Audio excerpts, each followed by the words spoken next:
श्री सद्गुरु परमात्मने नमः। इति श्री योग वशिष्ठे वैराग्य प्रकरणे राम समाज वर्णनो नाम षष्ठ सर्ग।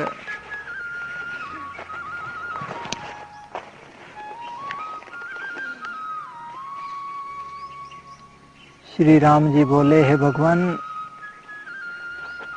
जो वृत्तांत है सो तुम्हारे सम्मुख कर्म से कहता हूँ। मैं राजा दशरथ के घर में उत्पन्न होकर कर्म से बड़ा हुआ और चारों वेद पढ़कर ब्रह्मचर्यादिक व्रत धारण किए।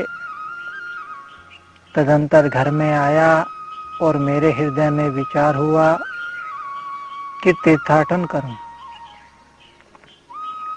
और देव द्वारों में जाकर देवों के दर्शन करूं। निदान मैं पिता की आज्ञा लेकर तीर्थों में गया और गंगा आदि संपूर्ण तीर्थों में स्नान और शालग्राम और केदार आदि ठाकुरों के विधि संयुक्त दर्शन करके यहाँ आया। फिर उत्साह हुआ, तब यह विचार आया कि प्रातःकाल उठकर स्नान संध्या आदि कर्म करके भोजन करता है। जब इस प्रकार से कुछ दिन व्यतीत हुए तब मेरे हृदय में एक विचार उत्पन्न हुआ जो मेरे हृदय को खींच ले गया। जैसे नदी के तट पर तृण बेल होती है, उसको नदी का प्रवाह खींच ले जाता है, वैसे ही मेरे हृदय में जो कुछ जगत की आस्था रूपी बेल थी उसको विचार रूपी प्रवाह खींच ले गया। तब मैंने जाना कि राज्य करने में क्या है, भोग से क्या है और जगत क्या है, सब भ्रम मात्र है। इसकी वासना मूर्ख रखते हैं। यह स्थावर जंगम जगत सब मिथ्या है। हे मुनीश्वर, जितने पदार्थ हैं वह सब मन से उत्पन्न होते हैं, सो मन ही भ्रम मात्र है। अनहोता मन दुखदाई हुआ है। मन जो पदार्थों को सत्य जानकर दौड़ता है और सुखदायक जानता है, सो मृग तृष्णा के जलवत हैं। जैसे मृग तृष्णा के जल को देखकर मृग दौड़ते हैं और दौड़ते दौड़ते थक कर गिर पड़ते हैं, तो भी उनको जल प्राप्त नहीं होता, वैसे ही मूर्ख जीव पदार्थों को सुखदायी जानकर भोगने का यत्न करते हैं और शांति नहीं पाते। हे मुनीश्वर, इंद्रियों के भोग सर्पवत हैं, जिनका मारा हुआ जन्म मरण और जन्म से जन्मांतर पाता है। भोग और जगत सब भ्रम मात्र हैं।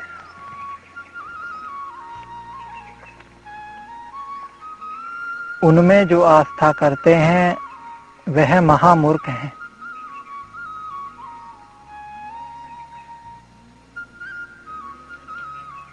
मैं विचार कर ऐसा जानता हूँ कि सब आगम अपाई हैं, अर्थात आते भी हैं और जाते भी हैं। इससे जिस पदार्थ का नाश न हो वही पदार्थ पाने योग्य है। इसी कारण मैंने भोगों को त्याग दिया है। हे मुनीश्वर, जितने संपदा रूप पदार्थ भासते हैं वह सब आपदा हैं, इनमें रंचक भी सुख नहीं। जब इनका वियोग होता है तब कंटक की नाई मन में चुभते हैं।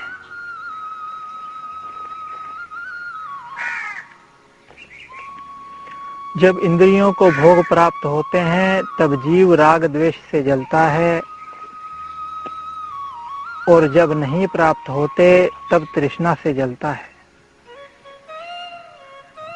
इससे भोग दुख रूप ही है।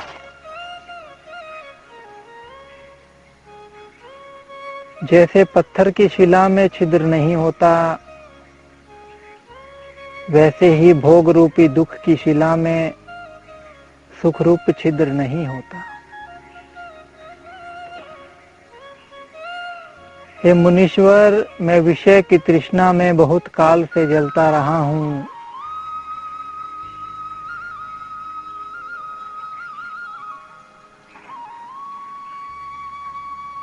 जैसे हरे वृक्ष के छिद्र में अग्नि धरी हो तो धुआं हो थोड़ा थोड़ा जलता रहता है, वैसे ही भोग रूपी अग्नि से मन जलता रहता है। विषयों में कुछ भी सुख नहीं है, दुख बहुत है। इससे इनकी इच्छा करना मूर्खता है।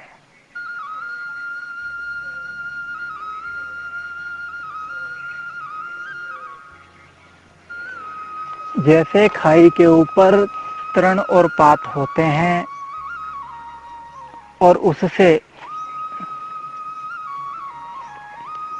खाई आच्छादित हो जाती है, उसको देखकर हरिण कूदकर दुख पाता है। वैसे ही मूर्ख भोग को सुख रूप जानकर भोगने की इच्छा करता है, और जब भोगता है तब जन्म से जन्मांतर रूपी खाई में जा पड़ता है और दुख पाता है। हे मुनीश्वर, भोग रूपी चोर अज्ञान रूपी रात्रि में आत्मा रूपी धन लूट ले जाता है, पर उसके वियोग से जीव महादीन रहता है। जिस भोग के निमित्त यह यत्न करता है वह दुख रूप है, उससे शांति प्राप्त नहीं होती। और जिस शरीर का अभिमान करके यह यत्न करता है वह शरीर क्षणभंगुर और असार है।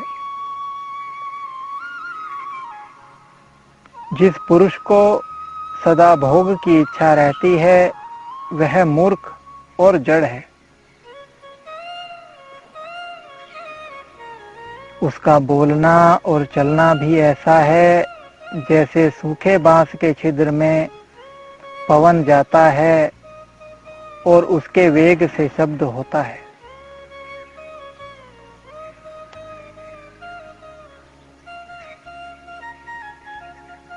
जैसे थका हुआ मनुष्य मारवाड़ के मार्ग की इच्छा नहीं करता, वैसे ही दुख जानकर मैं भोग की इच्छा नहीं करता।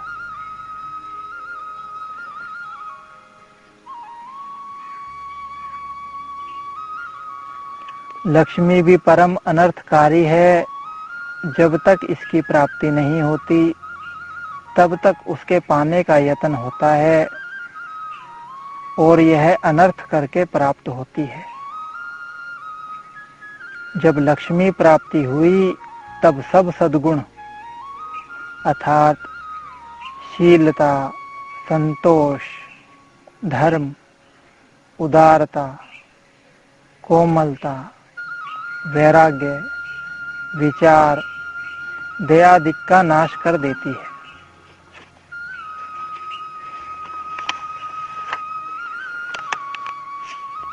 जब ऐसे गुणों का नाश हुआ तब सुख कहाँ से हो? तब तो परम आपदा ही प्राप्त होती है।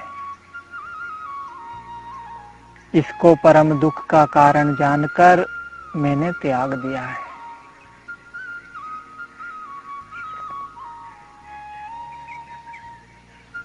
हे मुनीश्वर, इस जीव में गुण तब तक हैं जब तक लक्ष्मी नहीं प्राप्त हुई। जब लक्ष्मी की प्राप्ति हुई तब सब गुण नष्ट हो जाते हैं। जैसे वसंत ऋतु की मंजरी तब तक हरी रहती है जब तक ज्येष्ठ आषाढ़ नहीं आता, और जब ज्येष्ठ आषाढ़ आया तब मंजरी जल जाती है। वैसे ही जब लक्ष्मी की प्राप्ति हुई तब शुभ गुण जल जाते हैं।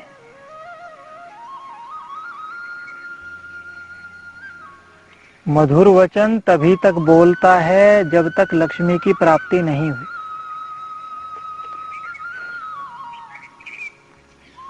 और जब लक्ष्मी की प्राप्ति हुई तब कोमलता का अभाव होकर कठोर हो जाता है।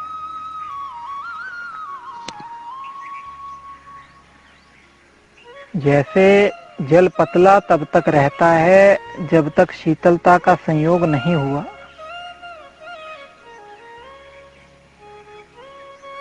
जब शीतलता का संयोग होता है तब बर्फ होकर कठोर दुखदायक हो जाता है। वैसे ही यह जीव लक्ष्मी से जड़ हो जाता है।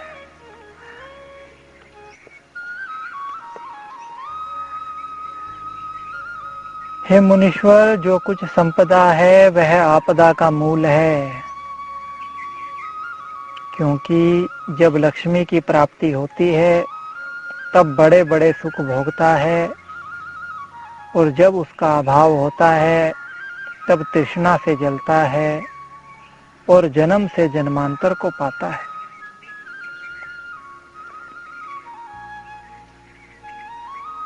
लक्ष्मी की इच्छा करना ही मूर्खता है, यह तो क्षणभंगुर है। इससे भोग उपजते और नष्ट होते हैं। जैसे जल से तरंग उपजते और मिट जाते हैं, और जैसे बिजली स्थिर नहीं होती, वैसे ही भोग भी स्थिर नहीं रहते। पुरुष में शुभ गुण तब तक हैं जब तक तृष्णा का स्पर्श नहीं, और जब तृष्णा हुई तब गुणों का अभाव हो जाता है। जैसे दूध में मधुरता तब तक है जब तक उसे सर्प ने स्पर्श नहीं किया, और जब सर्प ने स्पर्श किया तब वही दूध विषरूप हो जाता है।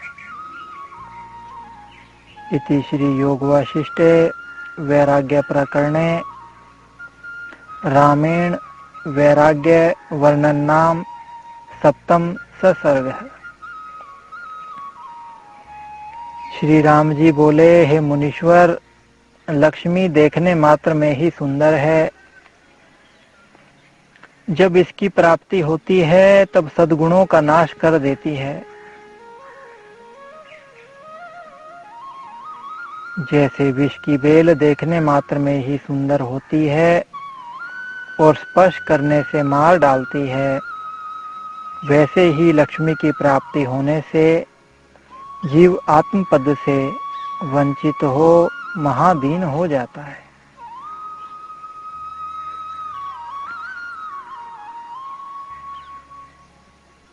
जैसे किसी के घर में चिंतामणि दबी हो तो उसको जब तक खोदकर वह नहीं लेता तब तक दरिद्री रहता है, वैसे ही अज्ञान से ज्ञान बिना महादीन ही रहता है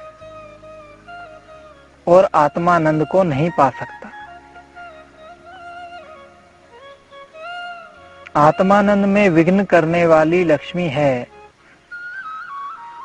इसकी प्राप्ति से जीव अंधा हो जाता है। हे मुनीश्वर, जब दीपक प्रज्वलित होता है तब उसका बड़ा प्रकाश दृष्टि आता है, और जब बुझ जाता है तब प्रकाश का अभाव हो जाता है, पर काजल रह जाता है। वैसे ही जब लक्ष्मी की प्राप्ति होती है तब बड़े भोग भुगाती है और तृष्णा रूपी काजल उससे उपजता रहता है। और जब लक्ष्मी का अभाव होता है तब तृष्णा रूप वासना छोड़ जाती है।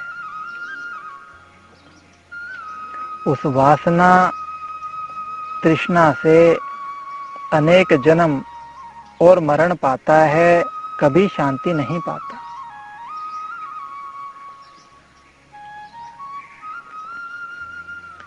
हे मुनीश्वर, जब लक्ष्मी की प्राप्ति होती है तब शांति के उपजाने वाले गुणों का नाश करती है।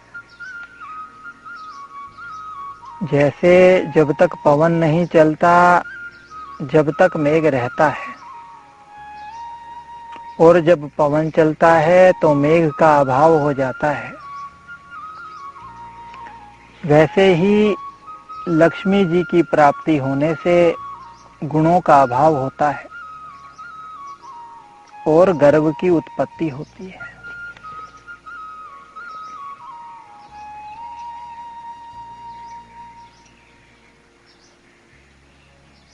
हे मुनीश्वर, जो शूर होकर अपने मुख से अपनी बढ़ाई न करे सो दुर्लभ है, और सामर्थ्यवान हो किसी की अवज्ञा न करे, सब में सम बुद्धि राखे सो भी दुर्लभ है। वैसे ही लक्ष्मीवान होकर शुभ गुण संयुक्त हो सो भी दुर्लभ है।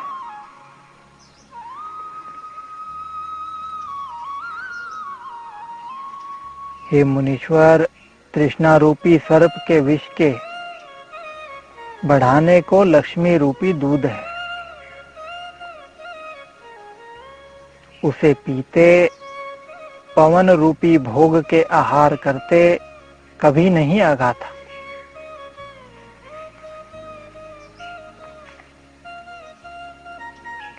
महामोह रूपी उन्मत्त हस्ती है, उसके फिरने का स्थान पर्वत की अटवी रूपी लक्ष्मी है, और सद्गुण रूपी सूर्यमुखी कमल की लक्ष्मी रात्रि है, और भोग रूपी चंद्रमुखी कमलों की लक्ष्मी चंद्रमा है।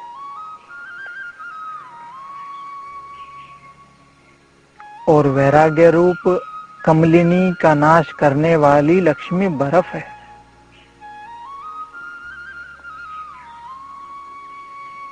और ज्ञान रूपी चंद्रमा का आच्छादन करने वाली लक्ष्मी राहु है,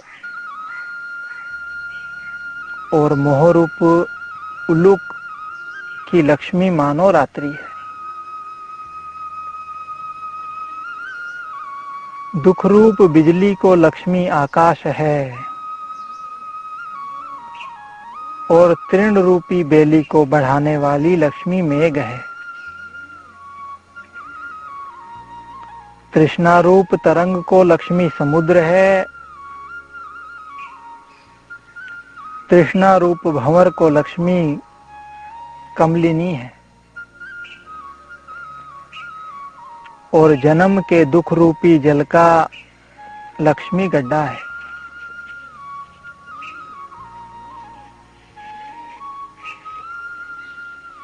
हे मुनीश्वर, देखने में यह सुंदर लगती है, यह दुख का कारण है।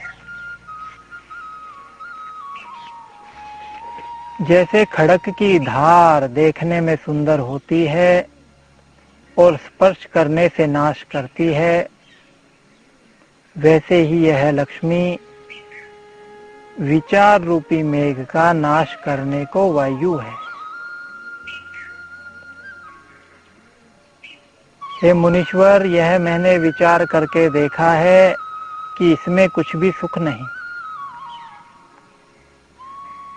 संतोष रूपी मेघ का नाश करने वाली लक्ष्मी शरत काल है। मनुष्य में गुण तब तक दृष्टि आते हैं जब तक लक्ष्मी की प्राप्ति नहीं होती। जब लक्ष्मी की प्राप्ति होती है तब शुभ गुण नष्ट हो जाते हैं। हे मुनीश्वर, लक्ष्मी को ऐसी दुखदायक जानकर इसकी इच्छा मैंने त्याग दी है। यह भोग मिथ्या है। जैसे बिजली प्रकट होकर छिप जाती है, वैसे लक्ष्मी भी प्रकट होकर छिप जाती है। जैसे जल शीतलता से हिम होता है, वैसे ही लक्ष्मी मनुष्य को जड़-सा बना देती है। इसको छल रूप जानकर मैंने त्याग दिया है।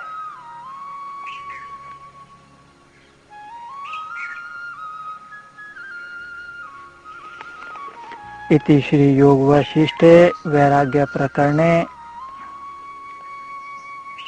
लक्ष्मी नैराश्च वर्णन नाम अष्टम सर्ग।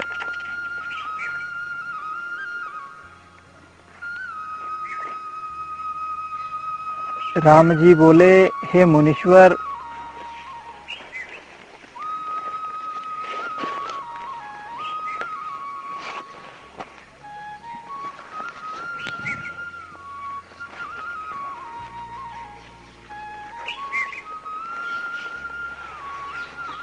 जैसे कमल पत्र के ऊपर जल की बूंदें नहीं ठहरती, वैसे ही लक्ष्मी भी क्षणभंगुर है।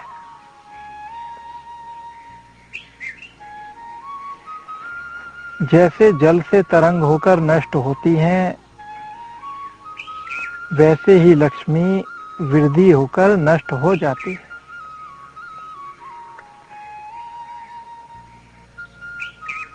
हे मुनीश्वर, पवन को रोकना कठिन है, पर उसे भी कोई रोकता है, और आकाश को चूर्ण करना अति कठिन है, उसे भी कोई चूर्ण कर डालता है। और बिजली को रोकना अति कठिन है, सो उसे भी कोई रोकता है, परंतु लक्ष्मी को कोई स्थिर नहीं रख सकता। जैसे शश की सींगों से कोई मार नहीं सकता, और आरसी के ऊपर जैसे मोती नहीं ठहरता, जैसे तरंग की गांठ नहीं पड़ती, वैसे ही लक्ष्मी भी स्थिर नहीं रहती।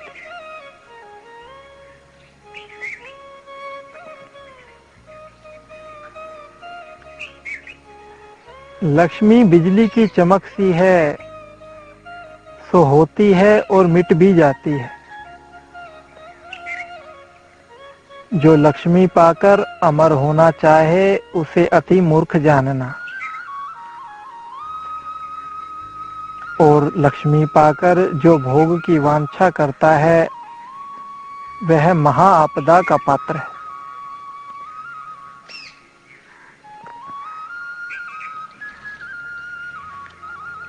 उसका जीने से मरना श्रेष्ठ है।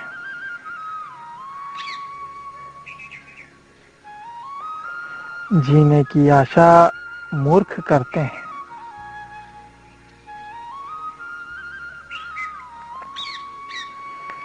जैसे स्त्री गर्भ की इच्छा अपने दुख के निमित्त करती है, वैसे ही जीने की आशा पुरुष अपने नाश के निमित्त करते हैं।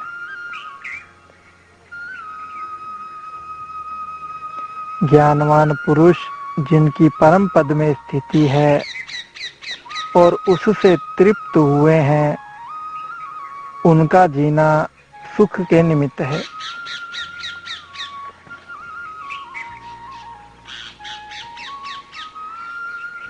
उनके जीने से और के कार्य भी सिद्ध होते हैं।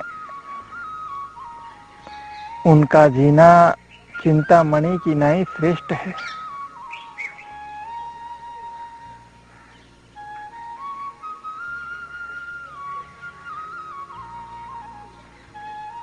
जिनको सदा भोग की इच्छा रहती है और आत्म पद से विमुख हैं, उनका जीना किसी के सुख के निमित्त नहीं है। वह मनुष्य नहीं, गर्दभ है। जैसे वृक्ष, पक्षी, पशु का जीना है, वैसे उनका भी जीना है। हे मुनीश्वर, जो पुरुष शास्त्र पढ़ता है और उसने पाने योग्य पद नहीं पाया, तो शास्त्र उसको भार रूप है। जैसे और भार होता है, वैसे ही पढ़ने का भी भार है। और जो पढ़कर विवाद करते हैं और उसके सार को नहीं ग्रहण करते, वह भी भार है।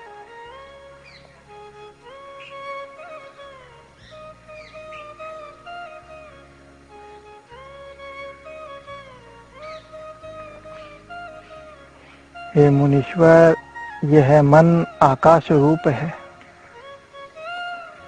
जो मन में शांति न आई, तो मन भी उसको भार है।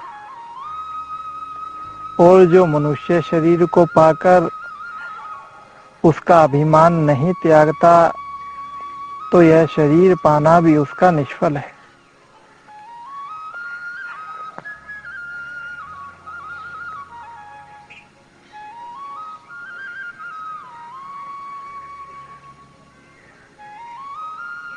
इसका जीना तभी श्रेष्ठ है जब आत्म पद को पावे, अन्यथा जीना व्यर्थ है।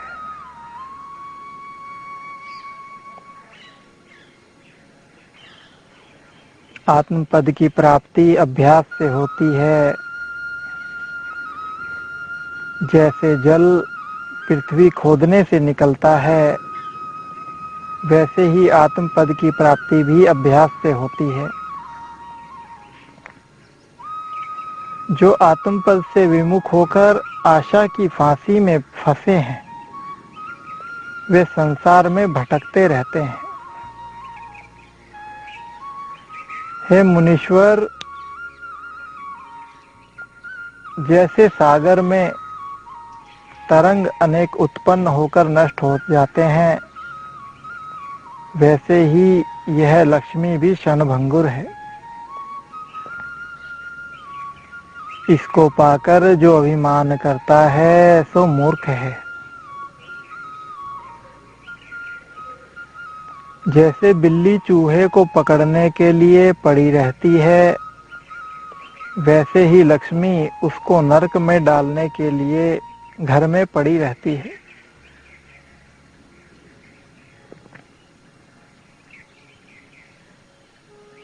जैसे अंजलि में जल नहीं ठहरता, वैसे ही लक्ष्मी भी नहीं ठहरती। ऐसी क्षणभंगुर लक्ष्मी और शरीर को पाकर जो भोग की तृष्णा करता है, वह महामूर्ख है।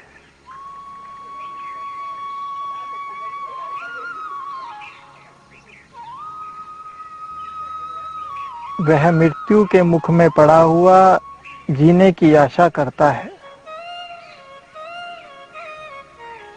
जैसे सर्प के मुख में मूर्ख मेंढक पड़कर मच्छर खाने की इच्छा करता है, वैसे ही जो जीव मृत्यु के मुख में पड़ा हुआ भोग की वांछा करता है, वह महामूर्ख है।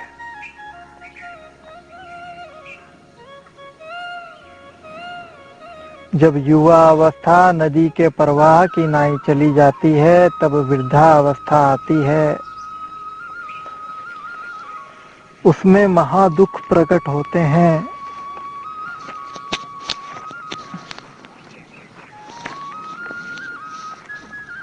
और शरीर जर्जर हो जाता है और मरता है।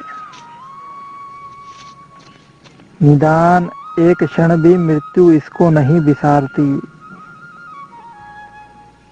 जैसे कामी पुरुष को सुंदर स्त्री मिलती है, तो उसके देखने का त्याग नहीं करता, वैसे ही मृत्यु मनुष्य के देखे बिना नहीं रहती। हे मुनीश्वर, मूर्ख पुरुष का जीना दुख के निमित्त है।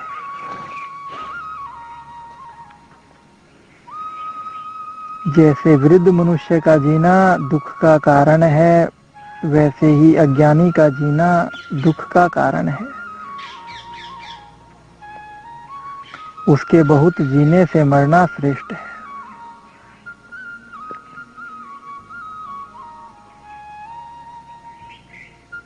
जिस पुरुष ने मनुष्य शरीर पाकर आत्मपद पाने का यत्न नहीं किया, उसने अपने आप ही नाश किया और वह आत्म हत्यारा है। हे मुनीश्वर, यह माया बहुत सुंदर भासती है पर अंत में नष्ट हो जाती है।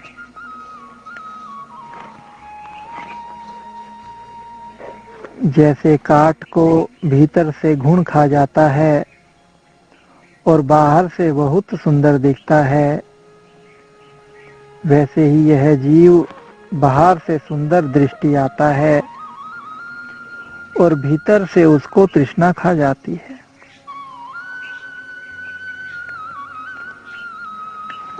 जो मनुष्य पदार्थ को सत्य और सुखरूप जानकर सुख के निमित्त आश्रय करता है, वह सुखी नहीं होता है। जैसे कोई नदी में सर्प को पकड़ के पार उतरना चाहे तो पार नहीं उतर सकता, मूर्खता से डूबेगा।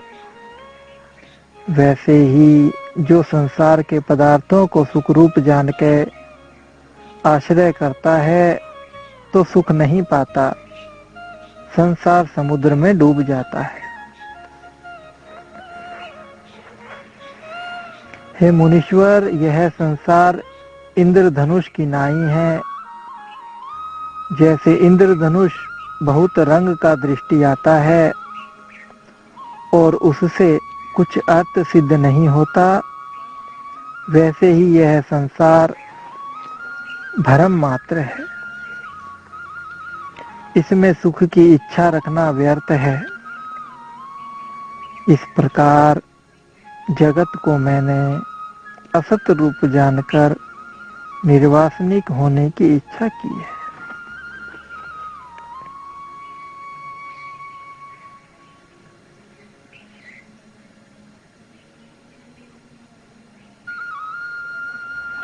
इति श्री योग वासिष्ठे वैराग्य प्रकरणे संसार सुख निषेध वर्णन नाम नवम सर्गः।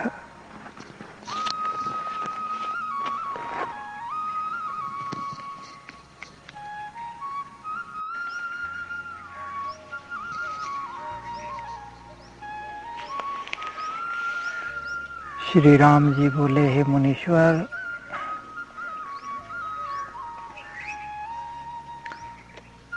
अहंकार अज्ञान से उदय हुआ है। यह महादुष्ट है और यही परम शत्रु है।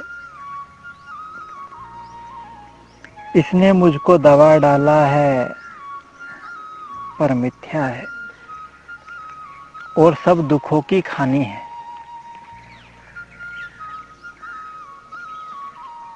जब तक अहंकार है तब तक पीड़ा की उत्पत्ति का अभाव कदाचित नहीं होता। हे मुनीश्वर, जो कुछ मैंने अहंकार से भजन और पुण्य किया, जो कुछ लिया दिया और जो कुछ किया, वह सब व्यर्थ है। इससे परमार्थ की कुछ सिद्धि नहीं है। जैसे राख में आहुति धरी व्यर्थ हो जाती है, वैसे ही मैं इसे जानता हूँ। जितने दुख हैं उनका बीज अहंकार है। जब इसका नाश हो तब कल्याण हो। इससे आप उसकी निवृत्ति का उपाय कहिए।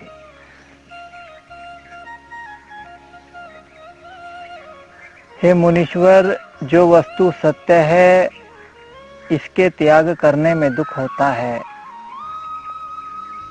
और जो वस्तु नाशवान है और भरम से दिखती है उसके त्याग करने में आनंद है। शांति रूप चंद्रमा के आच्छादन करने को अहंकार रूपी राहु है। जब राहु चंद्रमा को ग्रहण करता है तब उसकी शीतलता और प्रकाश ढक जाता है। वैसे ही जब अहंकार बढ़ जाता है तब समता ढक जाती है।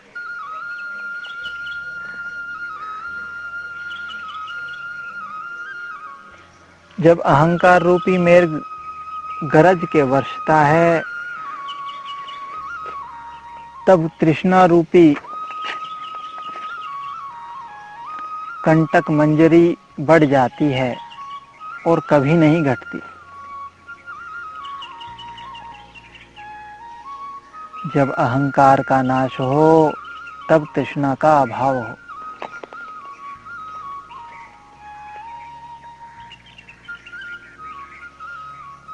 जैसे जब तक मेघ है तब तक बिजली है।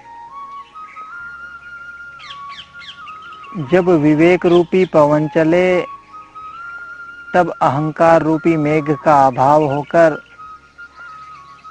तृष्णा रूपी बिजली नष्ट हो जाती है।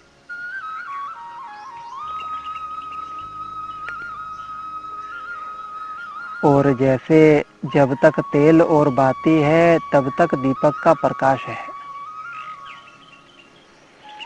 जब तेल बाती का नाश होता है तब दीपक का प्रकाश भी नष्ट हो जाता है।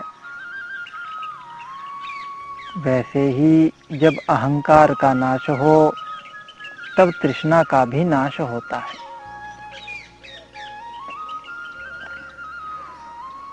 हे मुनीश्वर, परम दुख का कारण अहंकार है। जब अहंकार का नाश हो तब दुख का भी नाश हो जाए।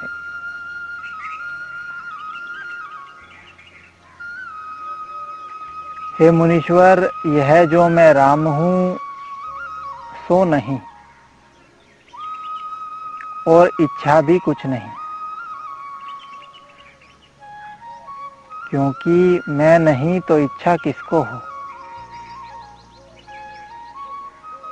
और इच्छा हो तो यही हो कि अहंकार से रहित पद की प्राप्ति हो।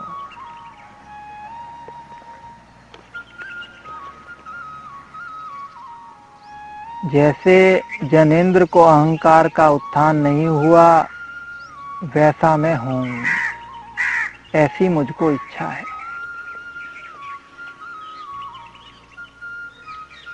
हे मुनीश्वर, जैसे कमल को बर्फ नष्ट करता है वैसे ही अहंकार ज्ञान का नाश करता है। जैसे व्याध जाल से पक्षी को फंसाता है और उससे पक्षी दीन हो जाते हैं, वैसे ही अहंकार रूपी व्याध ने तृष्णा रूपी जाल डालकर जीवों को फंसाया है। उससे वह महादीन हो गए हैं। जैसे पक्षी अन्न के दाने सुखरूप जानकर चुगने आता है, फिर चुगते चुगते जाल में फंस बंधन से दीन हो जाता है, वैसे ही यह जीव विषय भोग की इच्छा करने से तृष्णा रूपी जाल में फंसकर महादीन हो जाता है।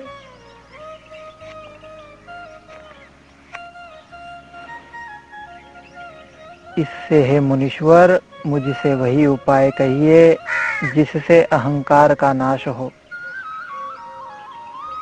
जब अहंकार का नाश होगा तब मैं परम सुखी होऊंगा।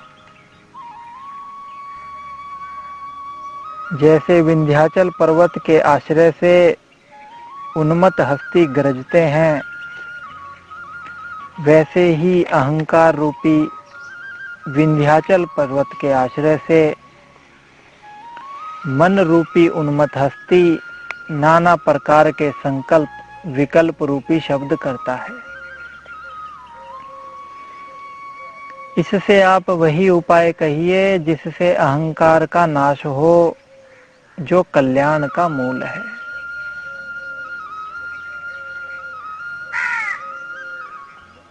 जैसे मेघ का नाश करने वाला शरत काल है, वैसे ही वैराग्य का नाश करने वाला अहंकार है।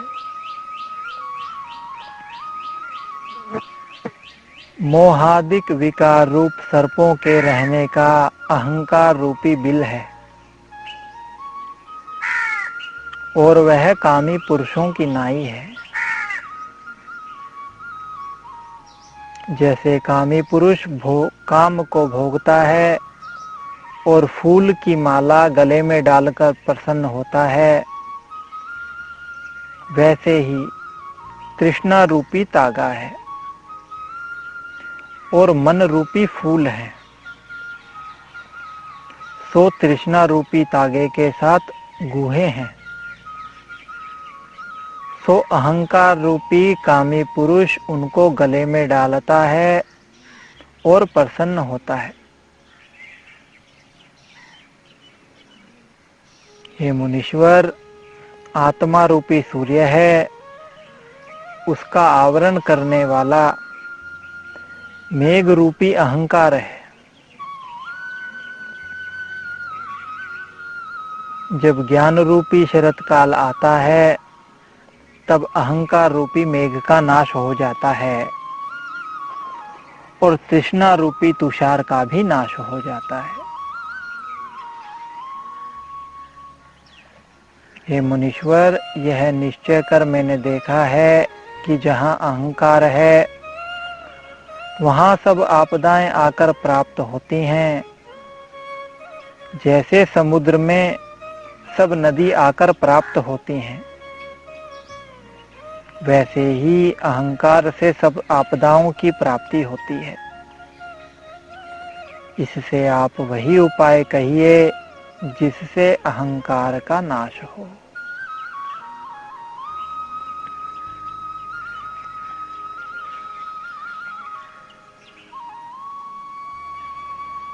इति श्री योग वासिष्ठे वैराग्य प्रकरणे अहंकार दुराशा वर्णन नाम दशम सर्गः।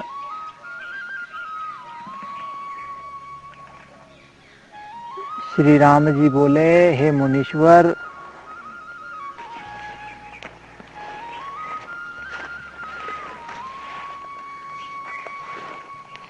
मेरा काम क्रोध लोभ मोह तृष्णादिक दुख से जर्जरीभूत हो गया है, और महापुरुषों के गुण जो वैराग्य विचार धैर्य और संतोष हैं, उनकी ओर नहीं जाता। सर्वदा विषय की गरत में उड़ता है।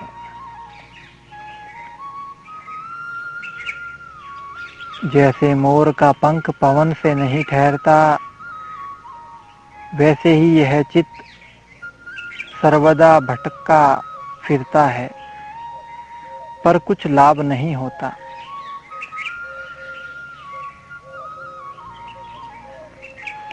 जैसे श्वान द्वार द्वार पर भटकता फिरता है, वैसे ही यह चित्त पदार्थों के पाने के निमित्त भटकता फिरता है, पर प्राप्त कुछ नहीं होता, और जो कुछ प्राप्त होता है उससे तृप्त नहीं होता, बल्कि अंतःकरण में तृष्णा बनी रहती है।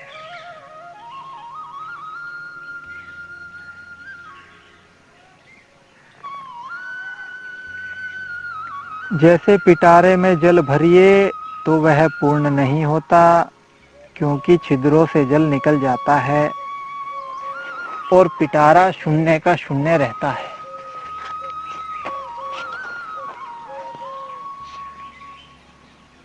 वैसे ही चित्त भोग और पदार्थों से संतुष्ट नहीं होता, सदा तृष्णा ही रहती है।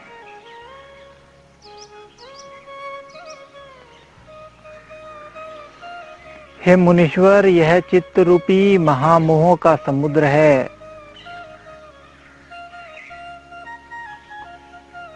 उसमें तृष्णा रूपी तरंगे उठती ही रहती हैं, कभी स्थिर नहीं होती। जैसे समुद्र में तीक्ष्ण तरंगों से तट के वृक्ष बह जाते हैं, वैसे ही चित्त रूपी समुद्र में विषयी बह जाते हैं। वासना रूपी तरंग के वेग से मेरा अचल स्वभाव चलायमान हो गया है, इसलिए इस चित्त से मैं महादीन हुआ हूँ।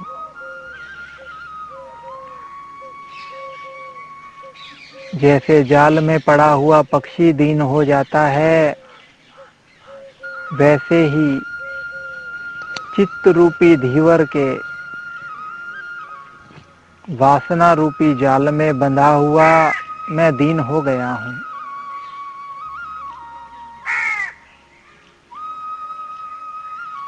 जैसे मृग के समूह से भूली मृगी अकेली खेदवान होती है, वैसे ही मैं आत्मपद से भूला हुआ खेदवान हुआ हूँ।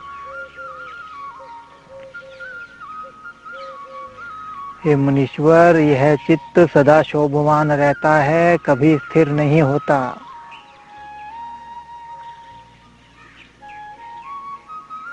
जैसे क्षीर समुद्र मंदराचल से शोभवान हुआ था, वैसे ही यह चित्त संकल्प विकल्प से खेद पाता है।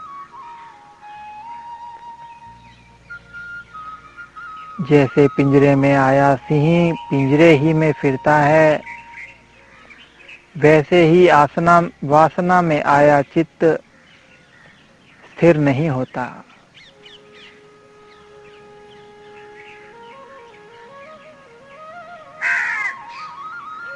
हे मुनीश्वर, जैसे भारी पवन से सूखा तृण दूर से दूर जा पड़ता है, वैसे ही इस चित्त रूपी पवन ने मुझको आत्मानंद से दूर फेंका है।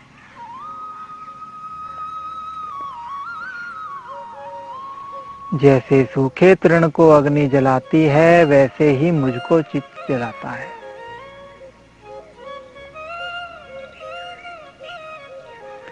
जैसे अग्नि से धूम निकलता है, वैसे ही चित्त रूपी अग्नि से तृष्णा रूपी धूम निकलता है, उससे मैं परम दुख पाता हूँ।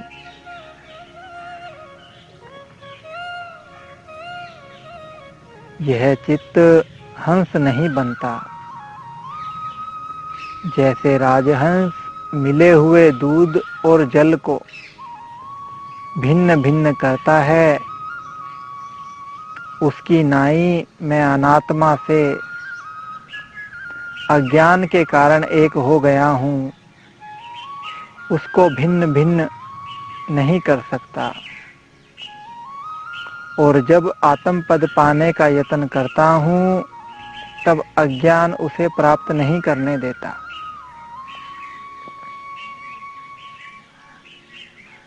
जैसे नदी का प्रवाह समुद्र में जाता है,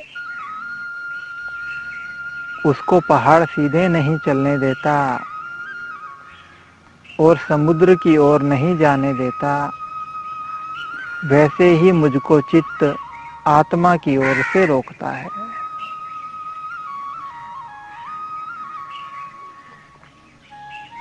वह परम शत्रु है। हे मुनीश्वर, वही उपाय कहिए जिससे चित्त रूपी शत्रु का नाश हो।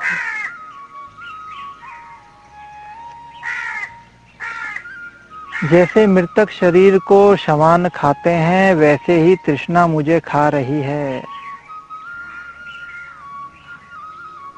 आत्मा के ज्ञान बिना मैं मृतक समान हूँ। जैसे बालक अपनी परछाई को वेताल मानकर भय पाता है और जब विचार करने में समर्थ होता है तब बेताल का भय नहीं होता, वैसे ही चित्त रूपी बेताल ने मेरा स्पर्श किया है, उससे मैं भय पाता हूँ। इससे आप वही उपाय कहिए जिससे चित्त रूपी वेताल नष्ट हो जावे। हे मुनीश्वर, अज्ञान से मिथ्या वेताल चित्त में दृढ़ हो रहा है, उसके नाश करने को मैं समर्थ नहीं हो सकता। अग्नि में बैठना, बड़े पर्वत के ऊपर जाना और वज्र का चूर्ण करना मैं सुगम मानता हूँ, परंतु चित्त का जीतना महाकठिन है। चित्त सदा ही चलायमान स्वभाव वाला है। जैसे थंब से बांधा हुआ वानर कभी स्थिर हो नहीं बैठता, वैसे ही चित्त वासना के मारे कभी स्थिर नहीं होता।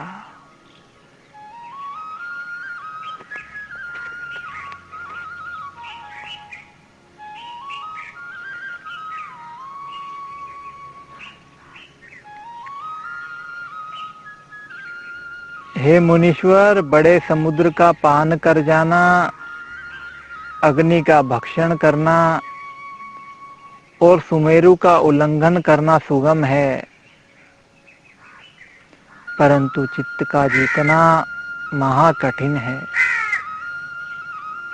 जो सदा चल रूप है।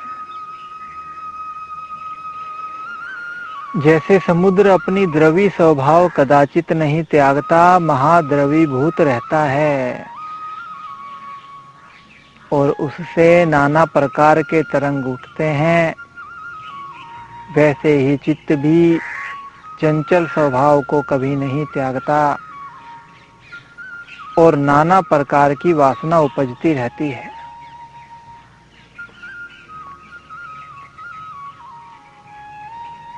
चित्त बालक की नाई चंचल है, सदा विषय की ओर धावता है। कहीं कहीं पदार्थ की प्राप्ति होती, परंतु भीतर सदा चंचल रहता है।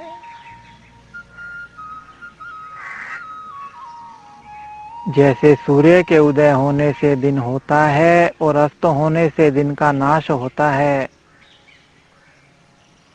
वैसे ही चित्त के उदय होने से त्रिलोकी की उत्पत्ति है और चित्त के लीन होने से जगत भी लीन हो जाता है।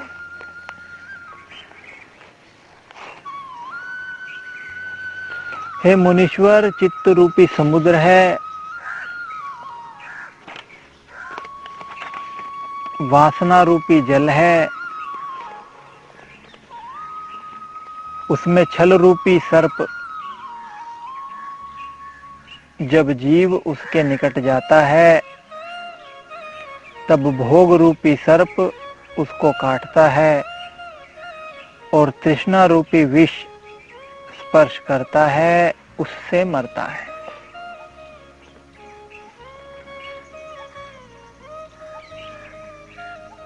हे मुनीश्वर, भोग को सुख रूप जानकर चित्त दौड़ता है, पर वह भोग दुख का कारण है। जैसे तृण से आच्छादित खाई को देखकर मूर्ख मृग खाने दौड़ता है तो खाई में गिरकर दुख पाता है, वैसे ही चित्त रूपी मृग भोग को सुख रूप जानकर भोगने लगता है, तब तृष्णा रूपी खाई में गिर पड़ता है और जन्म जन्मांतर में दुख भोगता रहता है।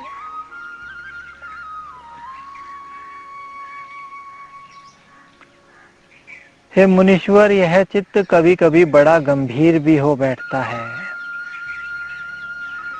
जैसे चील पक्षी आकाश में ऊंचे फिरता है, पर जब पृथ्वी पर मांस देखता है तो वहां से पृथ्वी पर आकर मांस लेता है, वैसे ही यह चित्त तब तक उदार है जब तक भोग नहीं देखता,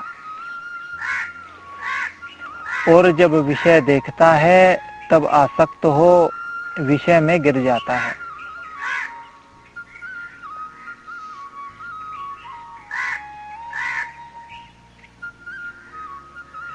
यह चित्त वासना रूपी शैया में सो रहा है। यह चित्त वासना रूपी शैया में सोया रहता है और आत्म पद की ओर नहीं जागता। मैं इस चित्त के जाल में पड़ गया हूँ। वह कैसा जाल है कि उसमें वासना रूपी सूत है। संसार की सत्यता रूपी गांठ है और भोग रूपी चून है, जिसको देखकर मैं फंसा हूँ। और कभी पाताल में और कभी आकाश में वासना रूपी रस्सी से बंधा घटी यंत्र की नाई फिरता हूँ।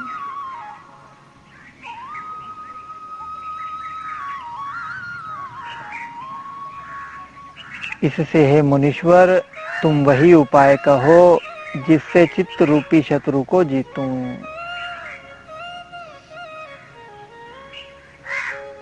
अब मुझको किसी भोग की इच्छा नहीं और जगत की लक्ष्मी मुझको विरस भासती है। जैसे चंद्रमा बादल की इच्छा नहीं करता पर चतुर्मास में आच्छादित हो जाता है, वैसे ही मैं भोग की इच्छा नहीं करता और जगत की लक्ष्मी भी नहीं चाहता, पर मेरा चित्त ही मेरा परम शत्रु है। महापुरुष जब इसके जीतने का यत्न करते हैं तब परम पद पाते हैं। इससे मुझसे वही उपाय कहो जिससे मन को जीतूं। जैसे पर्वत पर के वन पर्वत के आश्रय से रहते हैं, वैसे ही सब दुख इसके आश्रय से रहते हैं।